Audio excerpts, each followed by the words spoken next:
Hello guys, today we are going to discuss next topic of our chapter number 6, that is life processes for class 10 students.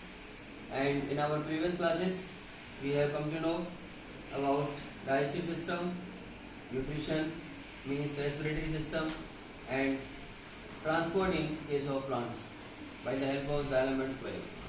Okay, so today our next topic is the blood circulation in human beings. Actually means we can say transport system in case of animals.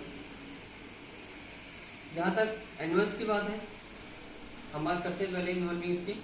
आप जानते हैं कि animals में actually जो main blood circulatory system है वही हमारा actual में ट्रांसपोर्ट सिस्टम है.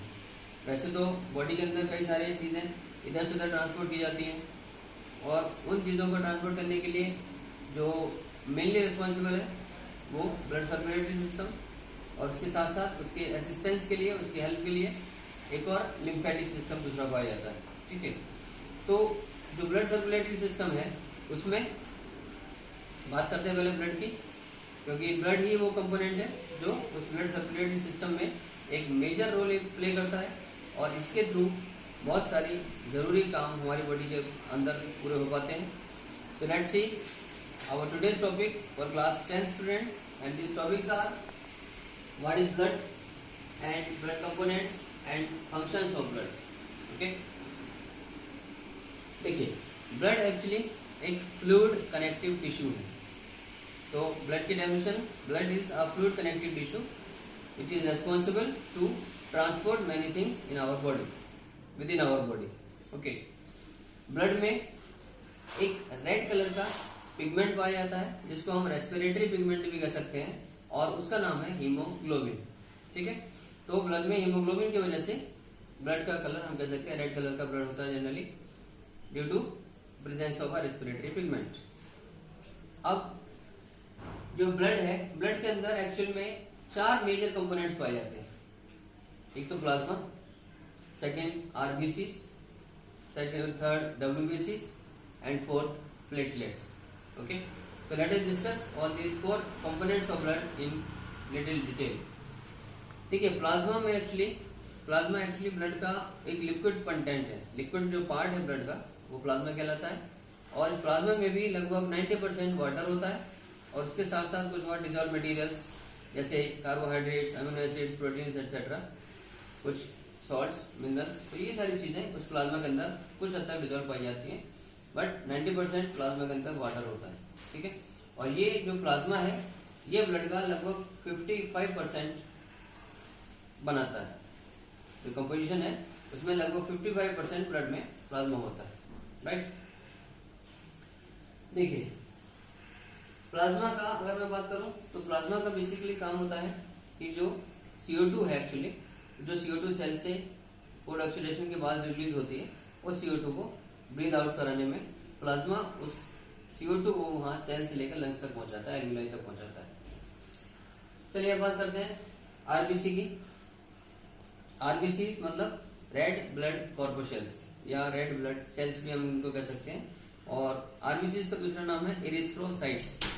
ओके, तो इरिथ्रोसाइट्स या रेड ब्लड सेल्स या रेड ब्लड कॉर्पोसेल्स ये वो सेल्स होती हैं जो एक्चुअल में स्फेरिकल शेप की जनरली, और इनके अंदर जो है न्यूक्लियस नहीं पाया जाता.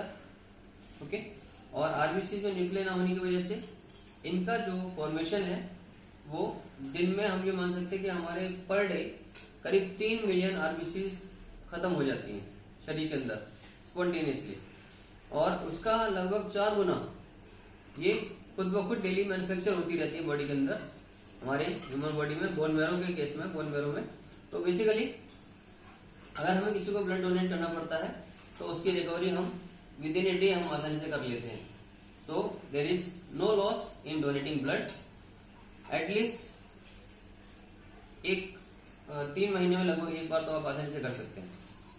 तो इससे आपके शरीर में कोई कमजोरी नहीं आती, और ब्लड डोनेशन का जो रिकवरी है वो इसीलिए हमारी बॉडी बहुत जल्दी इसको रिकवर कर लेती है, क्योंकि मैंने बताया अभी 3 मिलियन आरबीसी लगभग पर डे मरते हैं, खत्म हो जाते हैं, और उसके 4 गुना बॉडी के अंदर बोन मैरोस के थ्रू लगातार डेली बनते रहते हैं. so you can recover it very quickly. तो आरबीसीज में इनका कलर रेड कलर है। बेसिकली जो हीमोग्लोबिन की हम बात कर रहे थे स्टार्टिंग में, वो रेड कलर का पिगमेंट हीमोग्लोबिन आरबीसी में पाया जाता है, इसकी वजह से इनका कलर रेड होता है, लाल रंग की होती है ये। और न्यूक्लियर ना होने की वजह से इनकी जो लाइफ है, इनका जो लाइफ स्पैन है वो बहुत शॉर्ट है, ठीक। और आरबीसी का मेन काम है, जो ऑक्सीजन हम इनहेल करते हैं, ब्रीद इन करते हैं, उस ऑक्सीजन को एल्वियोलाई से लेके और बॉडी की डिफरेंट सेल्स तक पहुंचाने का काम हीमोग्लोबिन के थ्रू आरबीसी करते हैं, यानी रेड ब्लड सेल्स का काम होता है वो। और नेक्स्ट जैसे मैंने बताया कि रेड ब्लड सेल्स को हम इरिथ्रोसाइट्स भी कह सकते हैं, okay. Now second component is third component is WBC, white blood corpuscles या व्हाइट ब्लड सेल्स, और इनका एक और नाम है ल्यूकोसाइट्स। तो डब्ल्यूबीसीज are also called as leukocytes. जैसे कि नाम से पता चल रहा है कि ये कलरलेस या व्हाइट कलर के सेल्स हैं, तो इसमें जो हीमोग्लोबिन है रेड कलर का पिगमेंट वो नहीं पाया जाता, लेकिन डब्ल्यूबीसीज में न्यूक्लियस होता है, ठीक है। तो डब्ल्यूबीसीज में न्यूक्लियस होने की वजह से इनका एक मेजर काम क्या है कि ये बॉडी के अंदर जो इन्वेडर्स हैं, जो हार्मफुल जर्म्स एंटर करते हैं, जो भी पैथोजेंस एंटर करते हैं, उनसे ये फाइटिंग करते हैं, क्योंकि डब्ल्यूबीसीज के थ्रू एक स्पेसिफिक केमिकल्स यानी एंटीबॉडीज प्रोड्यूस किए जाते हैं, और उन एंटीबॉडीज की हेल्प से डब्ल्यूबीसी हमारी जो भी पैथोजेंस हैं, जो भी हार्मफुल बैक्टीरिया माइक्रोब्स वगैरह एंटर करते हैं, उनसे ये एनकाउंटर करते हैं और उनको मारने का, खत्म करने का काम करती है डब्ल्यूबीसीज। So we can say these WBCs or leukocytes are actually soldiers of our body. They protect us from being infected, from being affected by a pathogen or by a microbe. Okay. तो WBCs में मैंने जैसे बताया इसमें nuclear होते हैं और इनका मेन काम बॉडी को जो इन्फेक्शंस हैं उसके अगेंस्ट प्रोटेक्ट करना है। नेक्स्ट कंपोनेंट आता है प्लेटलेट्स। ब्लड प्लेटलेट्स का एक और नाम है थ्रोम्बोसाइट्स। तो थ्रोम्बोसाइट्स या ब्लड प्लेटलेट्स का काम एक्चुअली क्या होता है कि ये बॉडी के जो हमारा ब्लड है उस ब्लड को ये क्लॉटिंग करने में हेल्प कराती है, यानी ब्लड के कोएगुलेशन में, ब्लड के क्लॉटिंग में हेल्प करने का काम है प्लेटलेट्स का, ब्लड प्लेटलेट्स का। और इनमें भी न्यूक्लियस नहीं पाया जाता है आरबीसी की तरह, they also don't have nuclei, okay, but they are responsible for coagulation, for clotting of our blood, right. तो बेसिकली अब आते हैं नेक्स्ट टॉपिक पे, अपना फंक्शंस ऑफ ब्लड। देखिए ब्लड हमारे शरीर में करीब 5 या 6 काम करता है, उसमें से एक एक करके मैं बात करते हैं।